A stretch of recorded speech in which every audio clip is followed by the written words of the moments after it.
This tutorial is brought to you by Clever, and today I'm going to show you how to apply liquid highlight. So depending on your skin tone, you need to use a highlighter that matches your skin tone. So I have got a medium skin tone. I'm going to be using a medium colored highlight. If I were to use something very light on my skin, it's going to end up looking ashy. So take a little bit of your liquid highlighter onto the back of your hand, and then I'm gently just going to spread it around a little bit. And then I'm going to apply the highlight on one side of my face with my fingers and on the other side with a brush. So starting off with my fingers, taking a little bit of the highlight, I'm just going to dab it onto the tops of my cheekbones.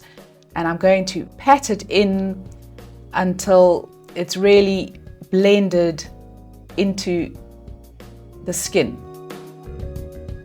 And then similarly, I'm going to take a little bit more of the highlight and apply it to the other side of my face. And this time I'm going to be taking a loose, fluffy brush, and I'm going to use this just to blend in the highlight. Both methods are going to give you a very similar result.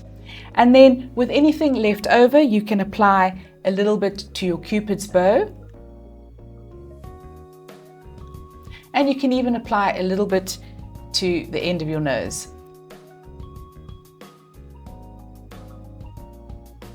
And that is how you apply liquid highlight.